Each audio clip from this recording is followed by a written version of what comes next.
patient once stopped me and said, "Don't say you're just the nurse. You are the nurse." That simple moment changed the way I think about the words women use to describe themselves. This September, I'm bringing that conversation to life in a brand new workshop based on my signature talk, "It's Not Just You." Together, we'll explore the subtle ways women learn to shrink themselves and how to reclaim our voice, worth, and visibility. Want to hear more? Join my email list at midlifewithcourage.com.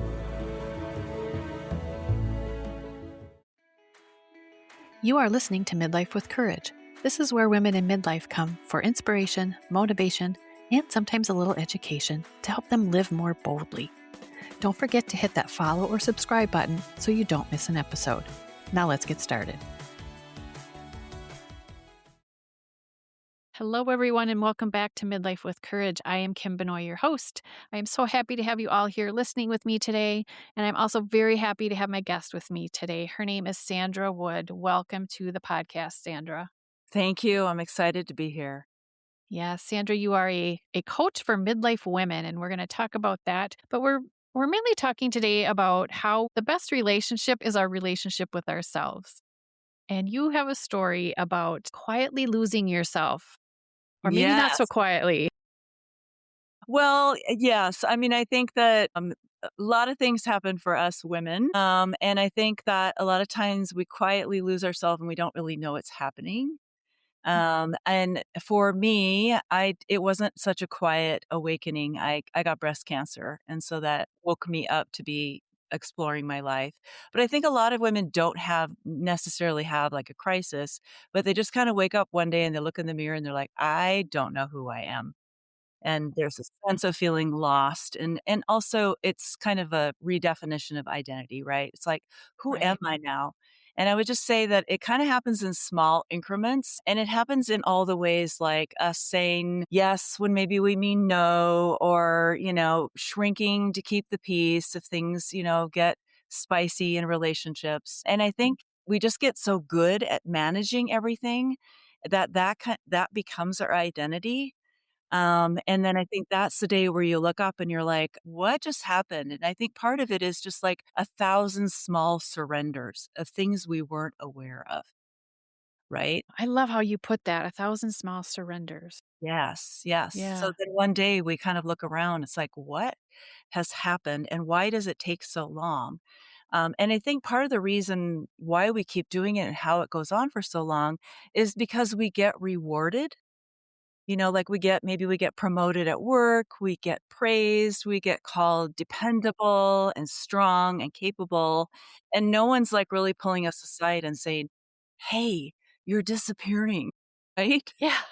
They just keep piling on more because you're good at it, right? So I always Right. call this like we're highly capable. And so it almost is kind of an over functioning for everyone else, but not necessarily for ourselves. So we lose the relationship with ourselves. I've been talking a lot lately with other guests too about how the things that we think are important come from the outside of us. Like you just said, everybody's telling us, oh, you do this well, you do this.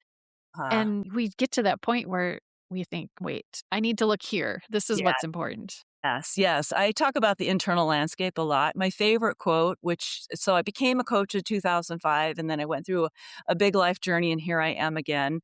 Yeah. But is if you don't go within, you go without. And when we really sit with that, a Yeah. lot of us are afraid to go within because we're afraid of what we're going to find in there. You know, Right. kind of like to think of it, especially like if I'm working with a client, is that we're going into their inner landscape and I'm coming in and I'm a safe person and we got a flashlight and we all got the things in the attic and the things in the basement, right? It's like we haven't looked Yeah. at for a while.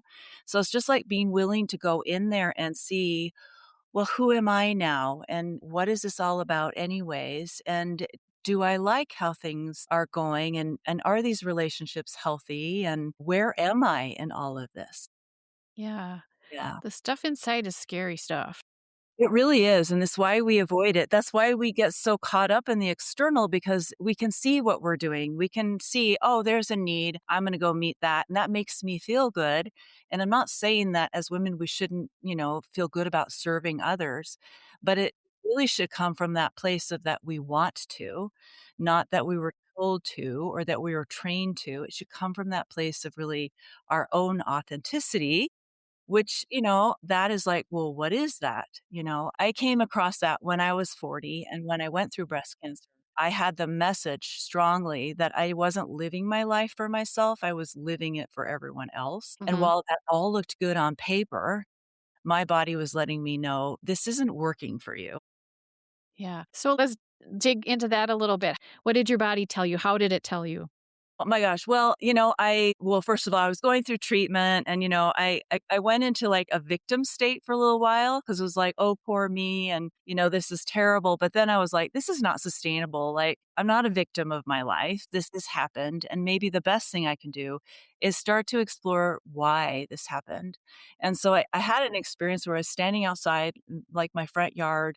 I think one of my daughters was riding her bike or something and I felt like something was tapping me on the shoulder and saying, "Are you ready?" And to me, that was like the universe or God or however you want to frame that. And I kind of looked around like, am I crazy? Who is talking to me? I just think it was my higher self talking to me and saying, "Are you ready?" And I stopped and I'm like, ready for what? And the answer that came from within me was to show up for yourself. So then I was like, yes. And then I gulped because I knew I was taking on something I had no idea what that was, but it immediately started me thinking about who am I, and really what I ended up having to do was set boundaries. That is a common theme. Yes, it is for everyone, right? Yes. I spend a lot of time helping women with boundaries and understanding how to go through the whole process. I Yeah. self-taught myself. I was raised in a home where I had no demonstration of boundaries. My parents were very dramatic in their communication. They had a lot of challenges. And so I was just always fixing everything. And so my identity was around being the peacemaker, being the wise one, right? Everyone came to me, but I wasn't coming to myself and so that when I saw that quote, "If you don't go within, you go without," it really struck me. And so I Yeah. started this journey of showing up for myself. Did you Yeah. have siblings or do you have siblings, I should I say? have a younger brother who's 5.5 years younger than me. Okay. Yeah. So you were the oldest. I was the Yeah. oldest. Yeah. Yeah. Yeah, the I always respon wonder if that has a part in that. Yeah, probably. I was the mother. I mean, I really truly I mean, I came across this word only a couple of years ago that I was parentized. Do you know that word? Have you Oh, heard I think I have heard that. Yeah. I the adult in the household, all those things. I think that happens to a lot of us women. Sure. We end up caregiving a lot, and so then we don't show up for ourselves. So in that moment, I realized that what cancer was telling me is that if I didn't pivot, I could very well have that experience again. And there was no way I was going to do that. So it made me do really hard things like set boundaries, get divorced, start my life over, single parenting, like, all the things Wow. when we have to kind of dismantle and begin again.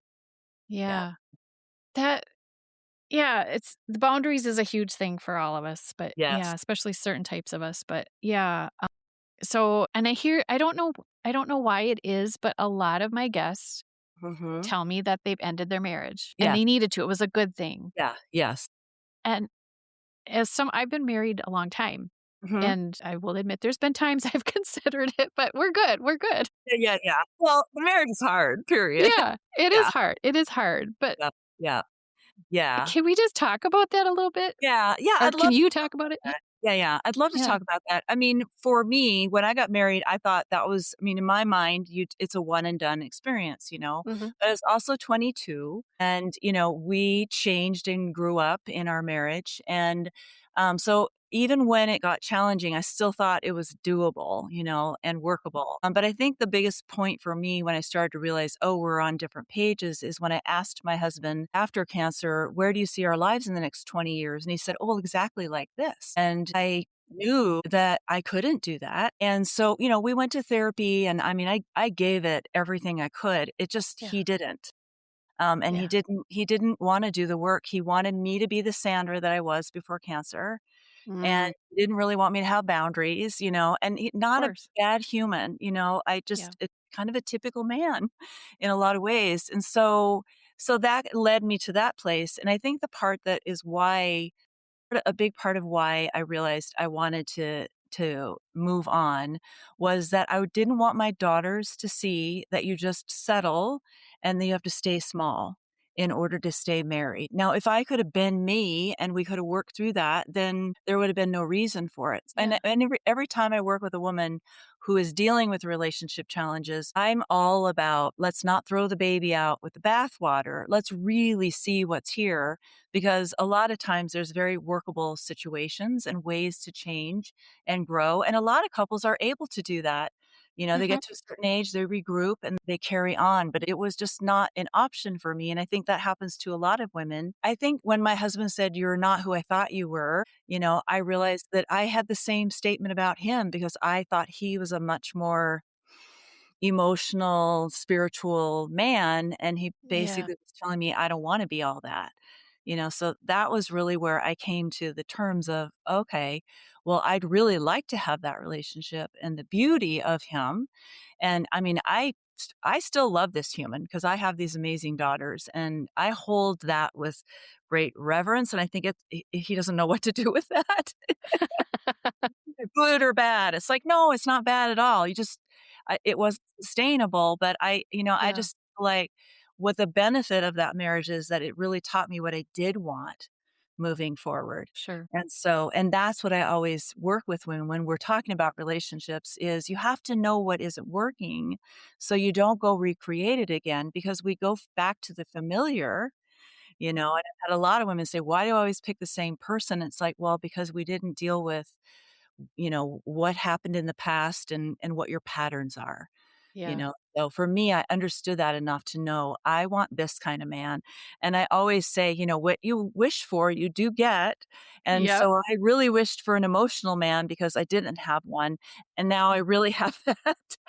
But I mean, it's a great thing, it's a great thing because he feels and, we can walk through a lot of our emotions together. So, but yeah, but I just, I'm an advocate for not quitting things just because they're hard, but also Mhm. really helping women assess what is really happening.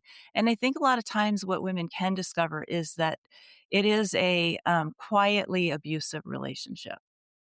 No, and Mm. so that was kind of what I discovered, and I will never, I will never advocate for that for women, but Right. Right. sometimes it's just the communication is poor, and Yeah. that's a skill we just need to acquire, that's all. Boundaries is Yeah. a skill. Yeah. Women will say, "Oh, I'm just not good at it," and it's like as if it's a personality thing. It's like, well, you just don't have experience, and you didn't I mean, it's just like nobody teaches us boundaries growing up, right? Yeah. Yeah. Yeah, It's like, I'm yeah. not good at painting, but I could learn how to paint. Exactly, exactly, and, maybe you're not Picasso, but you could be the best version of your art, Yeah.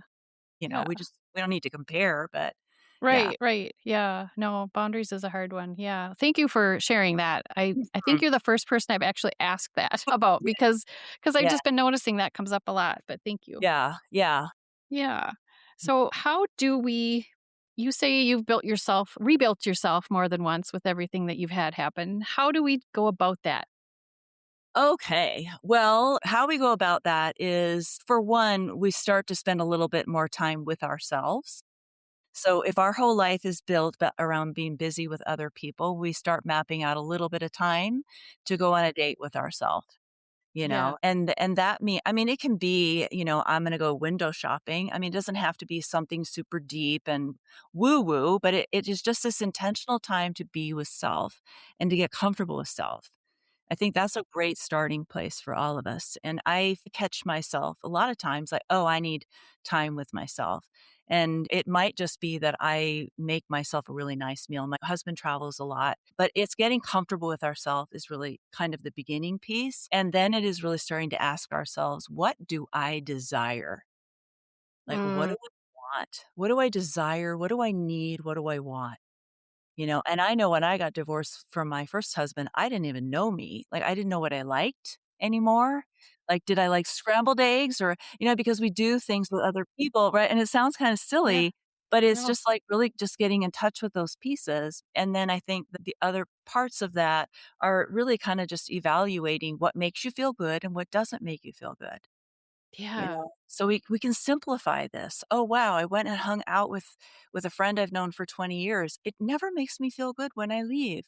What's that all about?" So we just start to investigate where we feel good and where we don't feel good.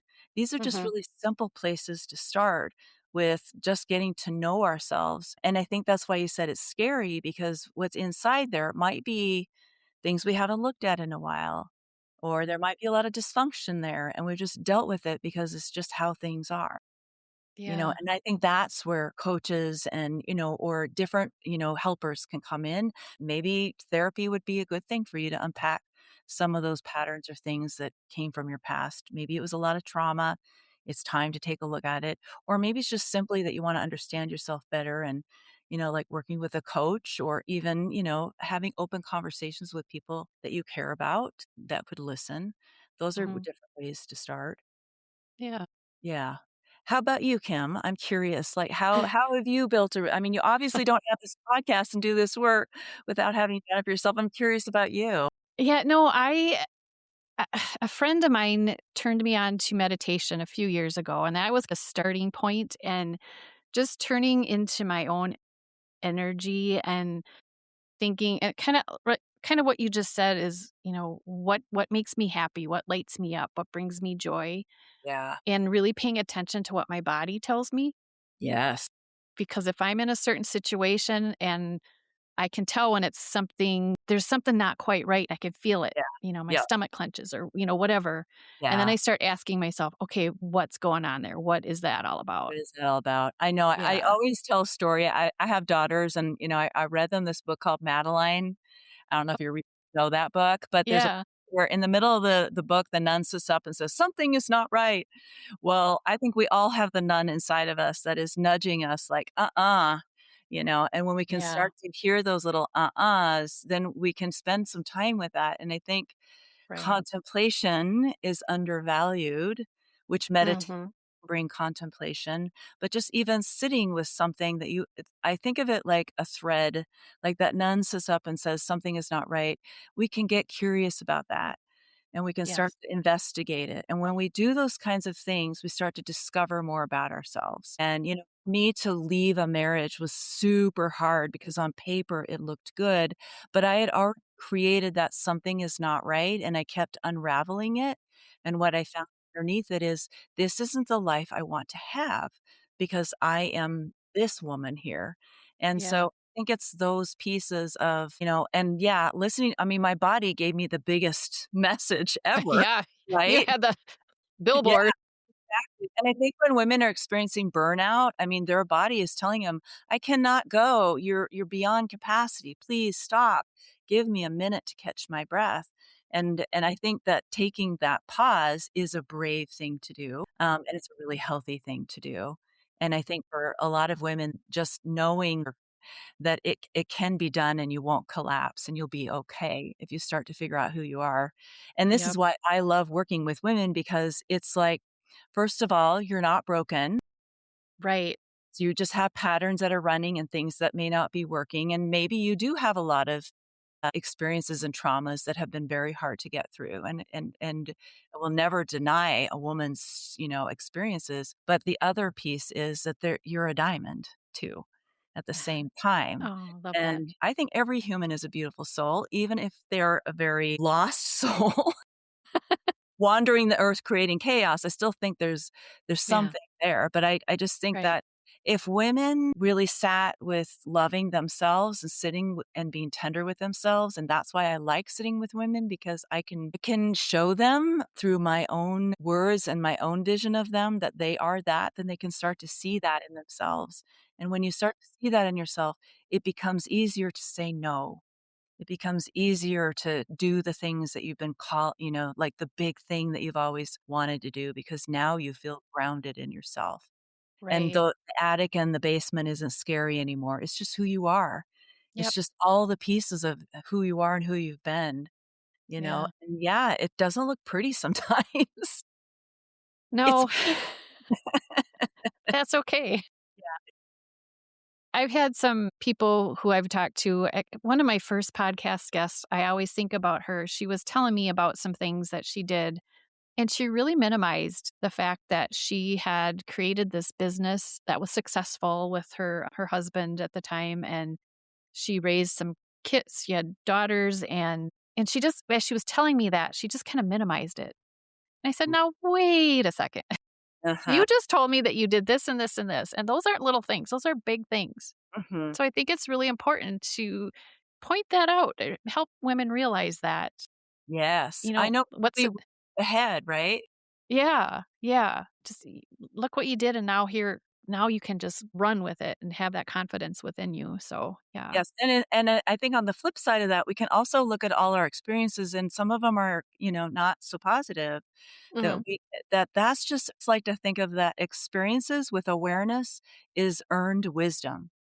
And at our ages, whatever ages you are, you have a right to what you've done and what you've learned. And yes, Yeah, maybe you wouldn't do it the second time around that way, but I right. think women can just understand that in midlife, you can take all these experiences and you have wisdom, and people need your wisdom because only you had that, only me had that experience with my parents, and only me healed that relationship with them.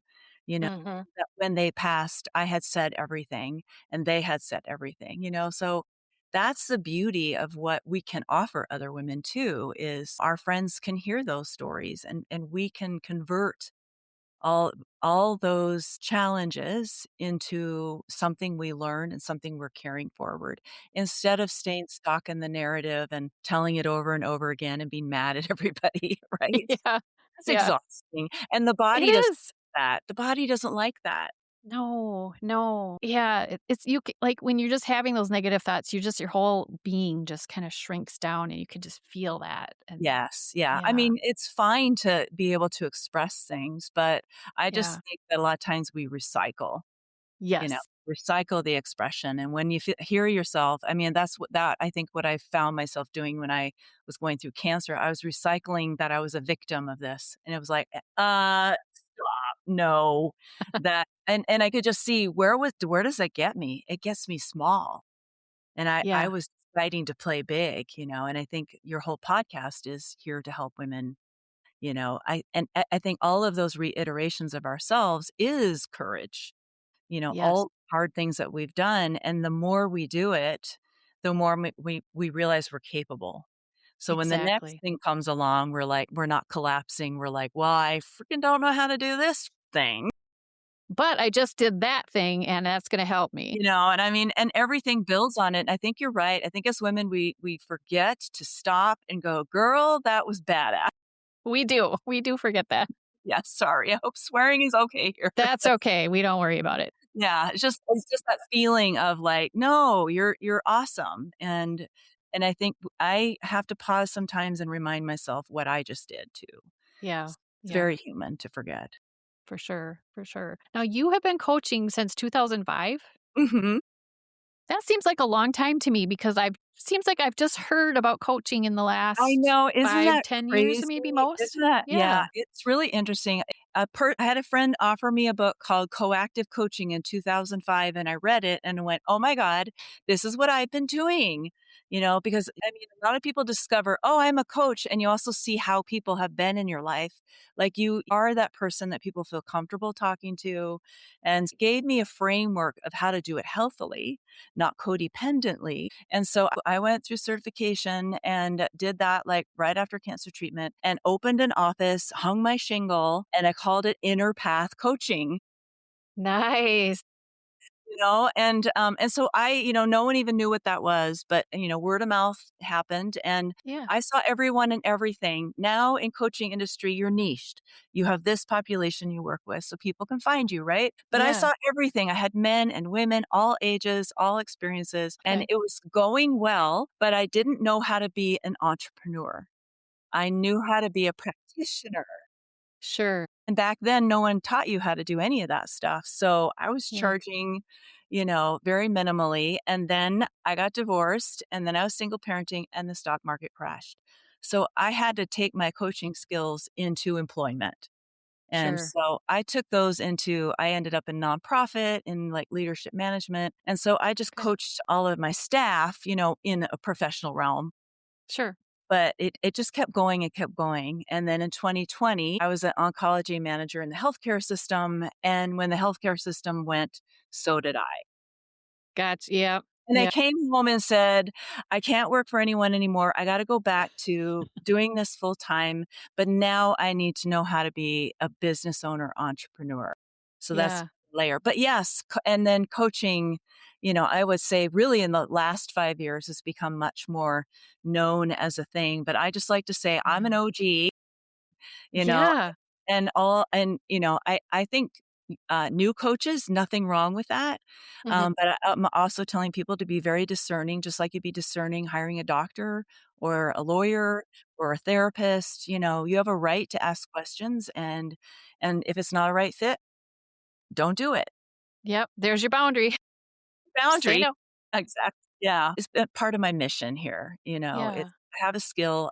I have the desire for people to love themselves, really, and to know themselves and to have the life that they came here to have. Yeah. Yeah. I love that. That's amazing. And I love that it's like I was a nurse for 27 years and I got my base of nursing from doing like med surge, everything, Oh my gosh, and yeah. then I brought it down into OB and then wherever I went. And that's kind of what you did with coaching. You got the whole big picture of it and then you brought Yep. it down to Specialize women. down. Yeah, Yeah. exactly, Yeah. exactly. And here you are now. And here I am now, still helping. It's it's, Yes. How did you get your business experience? I'm curious. Just totally well, curious about that. I got business experience just, like, being in business, so I learned about business in that realm, but I was not responsible. But, I mean, just hard knocks, Yeah. learning things, paying people for things that they didn't deliver, like, I mean, Yeah.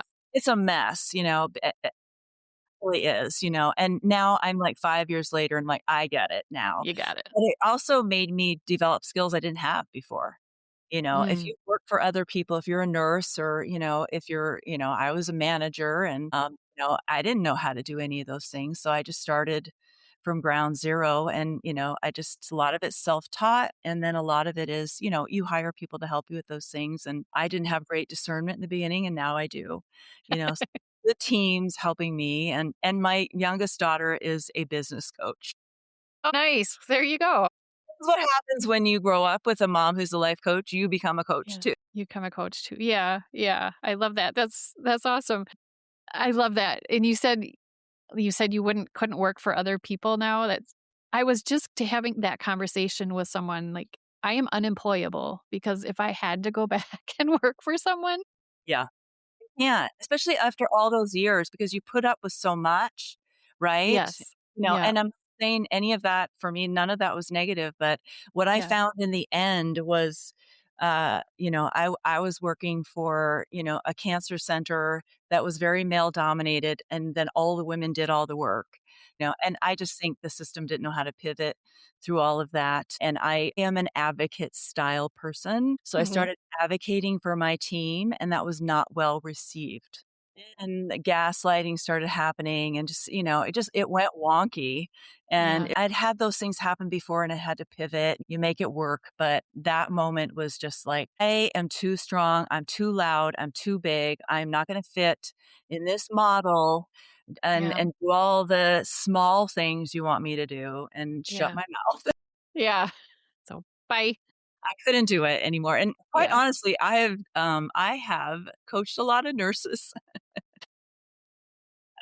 Good. Good. So, I'm I just glad. understand the system, and I Yeah. understand, like, just how dedicated and how hard, Yeah.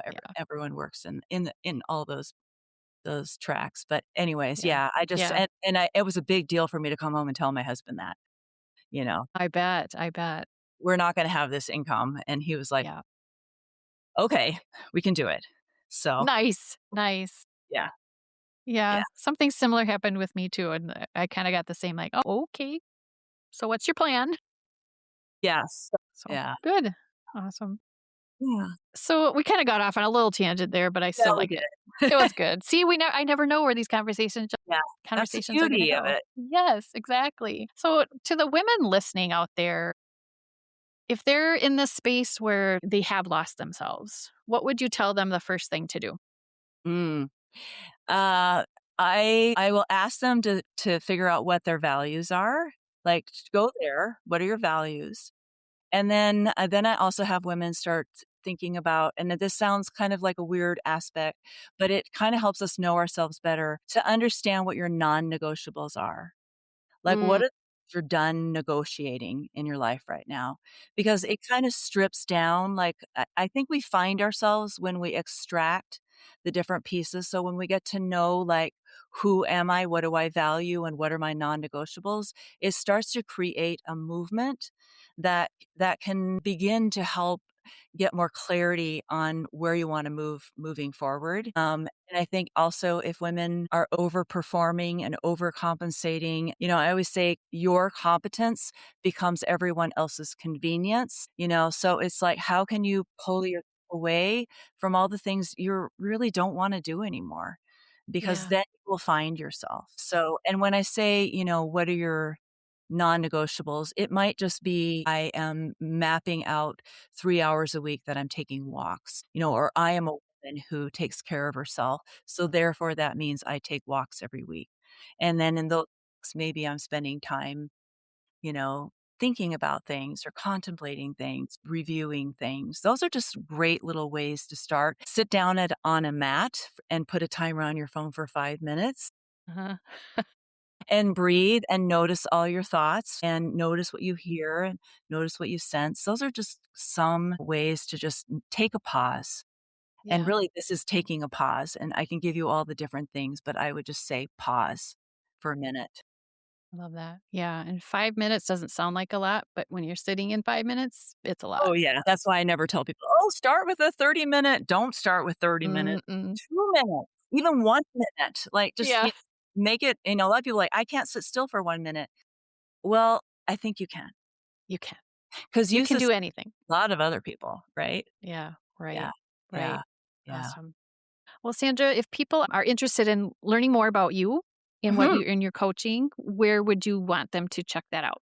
There are 3 places they can go to check it because everybody learns differently. If they're an Instagram person, it's just Sandra Wood Coach. There you can kinda see if I have, like, boundary management classes and things like that. If you're a reader, you can go to Substack. I write a lot. I'm a writer, so you could read articles, and I'm Sandra Wood Coach on Substack. And then my website is sandrawood.coach. So very easy to remember. You can find me in all those different places. You could book a clarity call, and just take a look at all of the things that I have in there. And if you want to chat, reach out. Yeah. Yeah. Awesome. And I'm assuming you do coaching over internet or a Yes. Zoom. Okay, Yes. just to make sure. Yeah. Yeah, yeah. Yeah. I Okay. for a lot of women, sometimes it's hard to, like, pull the trigger and hire a coach because, a lot of times we don't know and we're trusting in somebody. I have like a one life activation session. That's one session that they could buy, and that's kind of a way to, like, understand what it is. And then I'm also Okay. doing a filming project at my house early in June where I'm actually having, 3 women come to my home and we're filming coaching. And Interesting. are brave women who have said they will be on film, and it's only going to, it's gonna be a 3-minute film at the end, but I just think that women need to see what coaching looks like. Yes. Because it's a big leap to, like, not have that and then go walk into that piece. Usually women come into it because someone told them or they had an experience with that person. So I'm doing that Yeah. too. So look for that film to come out this summer, just to see what that looks like and get a Yeah. little flavor of it. But I think that that can really help women because it is a big leap of faith too. But yes, Yeah. I do all of that virtually and I have like a 6-month midlife reset. So it can go light, it can go long. Yeah. So I do have that program as well. But for me, it's one-on-one coaching. And then I just do group classes. Okay. Those are Okay. usually free or very low cost. So that's what one Okay. way for women just to start slow, come into a $29 course on boundaries and Okay. start there. Yeah. Awesome. Yeah. Wonderful. Well, we'll put those links in the show notes for people to check that out. Thank you, And I Kim. love that you're filming that because that's Yes. a lot of people don't may not know what actually is it. What Yeah, is what does it coaching? look So like? What are yeah. people where are people even coming? Because you might see that, "Oh my gosh, I have that same thing too." Yeah, exactly. Yeah. Exactly. Yeah. Yeah. So, Awesome. yeah. Sandra, this has been such an amazing conversation. I wish we could just keep going. We have to end it. Is there one last little? Oh my gosh. I think just keep that mantra to yourself that going within isn't scary and it's good and it's okay. And be kind to yourself. Yeah. Be kind to yourself. Great Yeah. place to start. Yeah.